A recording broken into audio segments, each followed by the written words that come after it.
Hello my dear student. तो अभी तक आपने सारा आकाश उत्तरार्ध का भाग 3 का पहला भाग देखा और सुना। अब आपको ले चलते हैं उत्तरार्ध के भाग 3 के आगे के कहानी में। ओके माय डियर स्टूडेंट, तो देखते हैं लेखक ने अब आगे क्या कहा। तो यहाँ पर समर अपने लिए जीविका का प्रयास करने लगा है और अपनी जो उसके पास मैट्रिक की और इंटर की डिग्री है उसको लिए एम्प्लॉयमेंट एक्सचेंज ऑफिस में आया है। वहाँ लोगों की भीड़ और लगे हुए साइन बोर्ड पर उसने नौकरियों की लिस्ट देखी और देखता है कि अरे सिर्फ 63 माने 63 लोगों की आवश्यकता है और भीड़ हजारों की, और बड़ा ही अचंभित होता है और फिर अपने घर के बारे में विचार करने लगता है। चलिए आगे देखते हैं। तो कहता है कि उनकी बातों पर आश्चर्य करने के साथ साथ मुझे भी लग रहा था कि कहीं देखा है, इन्हें याद नहीं आ रहा। ये वो सज्जन थे जिन्होंने समर से बात करने का प्रयास किया था। नहीं कोई बात नहीं, मैंने ऊपर से जवाब दिया। उनकी बात में सच्चाई दिल को चीरती चली गई। नहीं नहीं, मेरे लिए कोई भविष्य नहीं, कोई जगह नहीं। और गुस्से में आकर जेब में तय किए मैट्रिक के सर्टिफिकेट को खूब मरोड़ता मसलता रहा। जाने कब तक व्यर्थ ही भटकता रहा और ये बात निरंतर दिमाग में टकराती रही कि मुझे कुछ करना है, कुछ करना है। अपने लिए नहीं तो प्रभा के लिए कुछ करना है। लेकिन घंटे पर पड़ती चोट की तरह यह बात भी घनघनाती रही कि कहीं कुछ नहीं, कोई अपना नहीं। दोपहर बाद जब घर पहुंचा तो डाकिये से कुछ लेकर अमर घर के भीतर जा रहा था। पूछा किसकी चिट्ठी है अमर? अमर इस तरह चौका जैसे सिर पिटा गया हो, हकलाकर बोला छोटी भाभी की है। ला मुझे दो। हाथ बढ़ाकर पत्र मैंने उसके हाथ में ले लिया। मुहर देखी तो प्रभा के घर की नहीं थी, साफ नहीं आई थी। गौर से देखने पर जोधपुर की लगती थी। आश्चर्य हुआ, जोधपुर से पत्र किसने डाला है? लेकिन खोलने की इच्छा जरा भी नहीं हुई। जानता हूं मेरी ही जानकारी में प्रभा ने ना जाने कितने पत्र खोले थे। अमर के रुख से भी जान गया था कि पत्र आज रात को भली प्रकार सेंसर करके यदि आवश्यकता समझी जाती तो कल कर दिया जाता। पत्र लेकर मैं भीतर आया। प्रभा एक कोने में बैठी बैठी आटा छान रही थी। मैं इस बात को देखते देखते ऊब गया था कि जब देखो या तब देखो तब रसोई के काम में लगी रहती है या रसोई संबंधी ही किसी काम में उलझी। आखिर कितना काम है चौके का कि चुकने भी नहीं आता। इस समय तो ऐसा मन हुआ कि दोनों बाह पकड़कर उसे उठा लूं और कहूं चलो बहुत हुआ, बाकी काम कोई और कर लेगा। लेकिन कौन कर लेगा? पपड़ाते होठों और सूखे गले से धीरे से जाकर कहा, यह तुम्हारा पत्र आया है प्रभा। कहाँ से? वह एकदम हुलस पड़ी। मेरे हाथ से खत लेकर कोना पकड़े हुए ही पता पढ़ा और उमक कर बोली, जोधपुर से आया है, रमा का होगा। बहुत दिन में आया। मैंने भी उसे पत्र लिख रखा है, लिफाफा नहीं था कि उसे डाल देती। फिर सहसा मेरे चेहरे को देखा तो बात अधूरी छोड़ दी। तबीयत तो ठीक है ना? क्यों, मेरी तबीयत तो क्या हुआ? मैं चलते चलते बोला, पहले इसे पढ़ लो फिर आटा छान लेना। पत्र मेरी ओर बढ़ाते हुए बोली, ए सुनो, इसे जरा हमारे संदूक में रख दो, रात को पढ़ूंगी। लो यह ताली है। पल्ले से बंधी कमर में घुसी ताली को खींचती हुए बोली, अभी तो सारा काम करना है, खाना तो अभी बना भी नहीं है। तभी उसे याद आ गया, इस तरह बोली, और क्यों आज जनाब ने खाना क्यों नहीं खाया?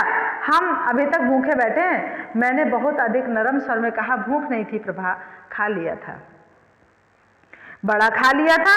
उसने विद्रूप से दोहराया, जैसा तुमने खा लिया था मैं खूब जानती हूँ। कम से कम यह तो सोच लेना चाहिए कि जरा से गुस्से के मारे हम तो नहीं खा रहे, लेकिन दूसरा आदमी भी तो भूखा बैठा होगा।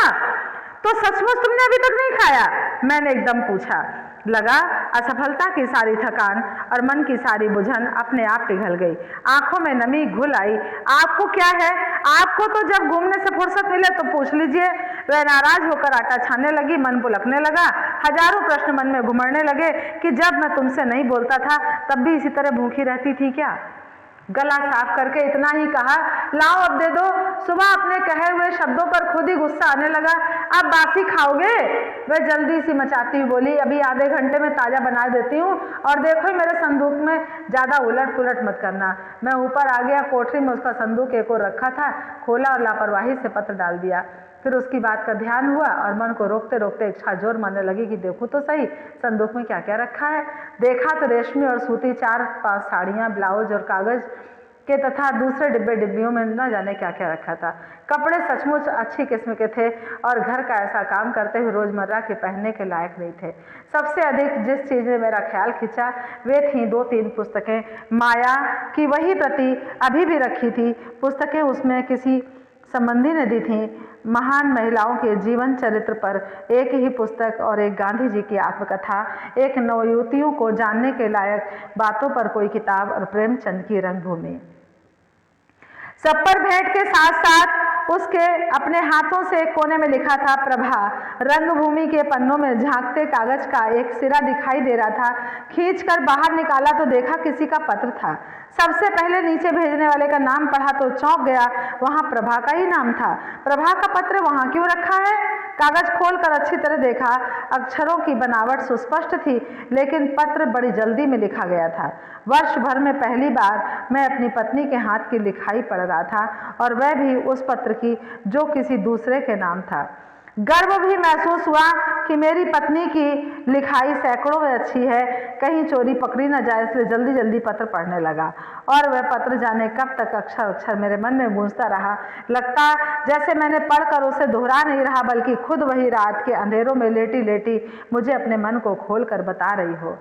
थोड़े दिनों बाद तो मुझे विश्वास भी नहीं हो रहा था कि सचमुच मैंने इतना पत्र पढ़ लिया, कि फिर तो ऐसा लगने लगा कि पत्र तो छोटा था, उसे मेरे मन की कल्पनाओं ने खींच तान कर बढ़ा दिया। हाँ, इतना जरूर याद था कि पत्र कई किस्तों में लिखा गया था, क्योंकि लिखाई कई बार टूट टाट कर नई हुई।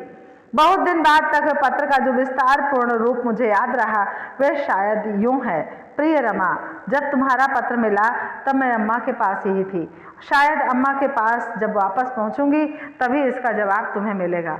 तुम मेरी व्यस्तता को बहाना समझोगी, लेकिन तुम्हें कैसे समझाऊं कि आजकल दम मारने की भी फुर्सत नहीं पा रही हूं। रोज सुबह शाम पर टालती रहती हूं, लेकिन समय नहीं मिल पाता। कसम से कहती हूँ सुबह से शाम तक का कार्यक्रम गिना दूं। मैं जानती हूँ कि तुम खूब रूठ गई होगी, खूब बुरा मान रही होगी और सोच रही होगी कि जैसे नाराज होकर स्कूल के पीछे वाले अनार के पेड़ के पास मुंह फुलाकर बैठ जाती थी और मैं मनाने चली आती थी, उसी तरह अब भी मनाने जाऊंगी। लेकिन मैं कैसे बताऊं तुम्हें रमा मेरी कि मैं नहीं आ सकती, चाहूं तब भी नहीं आ सकती। काश तुम यहाँ आकर स्कूल की सबसे कटखनी और शेरनी लड़की को देख लेती। तुम ही तो मुझे सर्कस में नौकरी करने को कहा करती थी। अब मैं अनुभव करती हूँ कि हमारा चाहना कितना झूठा होता है। हम लोग न जाने क्या क्या चाहा करते हैं। कोई सीमा होती है हमारे चाहने की, संसार की हर अच्छी चीज को चाहने की, स्कूल के दिनों की कल्पना, वे भावुकता भरे सपने। रमा, उस समय हमें कोई क्यों नहीं रोकता कि ये सब झूठ है। किसी भी लड़की की शादी होती और मैं जाकर उसके पति को देखती और सोचा करती कि हिश, मेरा पति ऐसा थोड़ा ही होगा। मेरा पति तो प्रोफेसर होगा, कहाँ का अफसर होगा, किसी बड़ी कंपनी का मैनेजर होगा, और वह बस 2 प्राणी होंगे और फिर किलबिल सास देवर भाई भतीजे कुछ नहीं होंगे। खूब लंबी चौड़ी एकदम नए ढंग की कोठी होगी। जहां भी कोई फर्नीचर अच्छा लगता उसे अपनी कल्पना की कोठी में सजा लेती। रंग रोगन पॉलिश पर्दे चारों तरफ, सदाबहार मेहंदी की लाइनों में कहीं लान में लगे होते, कहीं टेनिस बैडमिंटन का कहीं कोर्ट होता, और 3-4 नौकर सुबह से मुझे बड़े प्रेम से उठाएंगे। मेरी देर से सोने की आदत को बुरा भला कहेंगे। चाय पीते पीते, हंसते हंसते, अखबार पढ़ते पढ़ते सारा समय निकल जाएगा। इनके दफ्तर जाने के बाद बड़ी मुश्किल से मेरा समय कट पाया करेगा। किसी पड़ोसिन के यहाँ चली जाया करूंगी या फिर उसे बुला लिया करूंगी। फिर शाम को हम रोज किसी सिनेमा या किसी दोस्त के यहाँ जाया करेंगे। किसी ही और भी क्या क्या जाने कितनी बातें डूबी रहती, और भी तो सब याद नहीं आती। लेकिन रमा, कल्पनाएं ही तो सच हो जाया करती हैं। फिर तो क्या कहना ही क्या है। हमारी हर हंसी पर भाग्य दांत पीसता है। हम रोते हैं तो खिलखिलाता है। वह जानता है कि कठपुतलियों की तरह उछल कूद हम चाहे जितना लें, डोरियां तो उन्हीं के हाथों में है जो दया माया नहीं जानते। कविता में बोलूं तो कहूंगी कि उन सभी बचपने के सपनों के दिए आज यथार्थ के विषैले धुएं में घुट घुट कर बुझ गए हैं, और तड़फड़ाते धुओं में भयंकर सांप इधर उधर मंडरा रहे हैं। सांपों से पहले भले ही डरा करती जाऊं, अब तो रमा डर भी नहीं लगता। चाहती हूं कोई मुझे डस ले। नई नई मुसीबतों की सूरतें देखकर अब तो सिहरन तक नहीं होती, लगती है हृदय जमकर पत्थर हो गया है। और रमा, अगर यह नहीं होता तो बताओ कैसे बची रहती? अब तक या तो विष खा लेती या कुएं में कूद मरती। देखो ना, अपनी ही अपनी बातें लिखती जा रही हूँ, यह भी नहीं सोच रही कि तुम उब रही होगी, लेकिन अपना भी मैंने लिखा क्या है? मैं जानती हूँ कि अगर तुम अपना जरा भी लिखोगी तो यह पत्र तुम तक नहीं पहुँच पाएगा। इससे ज़्यादा नहीं लिख सकती। मैं प्रार्थना करती हूँ कि इससे ज़्यादा पूछना भी मत। तुमसे मिलने को, तुमसे मिलकर रोने को, तुम्हारी गोद में लेटकर अपने दिल की सारी बातें कह डालने को कितनी कितनी तबीयत करती है, कैसे बताऊँ? देखे सब ईश्वर कब मिलाता है। सदैव तुम्हारी ही प्रभा। पत्र समाप्त हो गया। उसे कितनी देर हाथ में लिए खड़ा रहा मुझे नहीं मालूम। पता तब लगा जब अचानक हाथ की पकड़ ढीली हो जाने से वह नीचे गिर पड़ा। चौंक कर उसे यथास्थान रखा, संदूक बंद किया तो लगा जैसे किसी जिंदा जीव को मारकर गाड़ रहा हूं। भर आई मेरी आंखें पोंछी। प्रभा, मेरी प्रभा, तुम नहीं जानती, यही स्वप्न तो मेरे भी हैं, यही सब तो मैं सोचा करता था। अगर अपने होने वाले पति के बारे में तुम तरह तरह की कल्पनाएं किया करती थी तो क्या मैंने रात रात भर जाकर अपनी नींदें नहीं खराब की कि अपने भविष्य को मैं कैसा बनाऊंगा? तुम्हारे सामने घुट घुट कर मर गए तो मेरा भविष्य भी क्या गिरकर चकनाचूर नहीं हो गया? लेकिन मैं किससे कहूँ, किसे कोसूं? तुम तो रमा को लिख भी दोगी, भाग्य को कोसोगी और भीतर ही भीतर घुलोगी, चुप रहोगी। लेकिन मैं भी यही करूंगा तो कैसे होगा, कैसे होगा? मगर फिर भी मुझे जाने क्यों लगता रहा कि मेरी आत्मा पर एक हत्या का पाप लगा है। कांतर की तरह पंजे गड़ाए कुछ चिपका है। चौखट के सहारे खड़ा खड़ा देर तक मैं अपना माथा कीवाणों पर ठोंकता रहा। धीरे धीरे सामने ऊंचे ऊंचे मकानों में पीछे सूरज का बड़ा सा गोला उतरता जा रहा था। शहर का कोलाहल खूब बढ़ गया था और 2-4 पतंगे आसमान में मंडरा रही थी। कौवे लाइन लगाकर सूरज की ओर चले जा रहे थे। उस रात मैंने प्रभा से पूछा, अच्छा प्रभा, तुम बताओ तुम क्या चाहती हो? ईमानदारी से बताना, मुझे बहकाने की कोशिश मत करना। मैं आगे भी पढ़ूंगा, नौकरी कर लूं। और मुझे उस अनजाने व्यक्ति का स्मरण हो आया।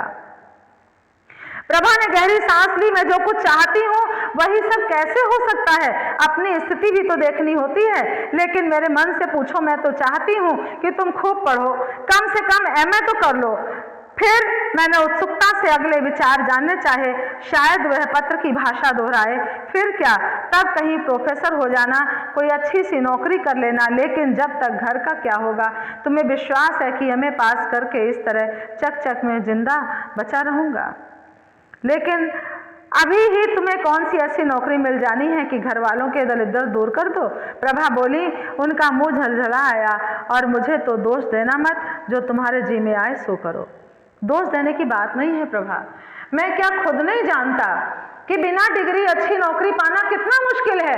एमए तो मुझे किसी न किसी हालत में करनी ही है, चाहे नौकरी के साथ साथ या कुछ भी क्यों ना करना पड़े। हाँ, थोड़ा कष्ट जरूर हम लोगों को सहना पड़ेगा। कष्ट को अब कौन से गलीचों पर पड़े पड़े सुख भोग रहे हैं। तमक कर उसने कहा, थोड़ा और सही।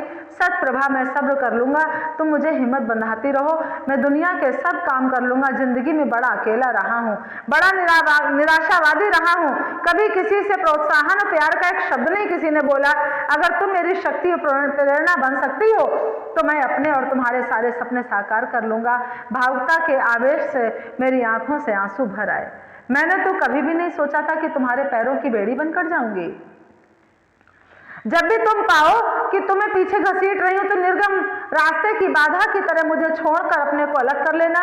मेरी चीख पुकारों पर ध्यान मत देना। बाहर से झांकती चांदनी में उसके गालों पर आंसुओं की धारियां चमकने लगी। मैंने अब जरा व्यवहारिक होकर कहा, तो प्रभा, हमारा सबसे पहला निश्चय यही है कि इस घर से हम कोई चीज नहीं लेंगे, कोई भी चीज। कल मैं भी जोर से नौकरी की तलाश करूंगा। धोती मांगी थी तो आज अम्मा और बाबूजी की बातें सुने हूँ। छोड़ो, वे बेचारे भी क्या करें। प्रभा ने बात टाल दी। चाह करे कैसे करे, भाभी के लिए कैसे निकल आती है। मुझे गुस्सा आ गया। इसलिए तो ना कि भाभी के पति के बल पर सारा घर चलता है, लेकिन इस बात को भी तो साफ साफ नहीं कहते कि सारे बेटों के प्रति समान भाव की बात फिर क्यों की जाती है। खैर जी, हमें जो कुछ लेना ही नहीं है, लेने को अब कौन सा मिल जाता है, मांगने पर तो मिलता नहीं। वैसे तो सच कहूँ प्रभा, आज मैं बहुत ही निराश हो गया था। अगर तू नहीं होती तो पता नहीं घर आता भी या नहीं। आवेश मैंने कहा, उसके सारे शरीर को बाहों में भींच लिया। मुग्ध मयूरी से उसके खुले नैनों और आकाश के विभोर खुमारी के बादल गिराए और मेरी थकान निराशाएं प्यार की शीतल फुहारों में हुलसने लगी। तो माय डियर स्टूडेंट, यहाँ पर आपका उत्तरार्ध का भाग 3 का दूसरा और अंतिम पार्ट यहाँ पर आपका कंप्लीट होता है। इसे देखना और सुनना मत भूलिएगा। Okay class, thank you.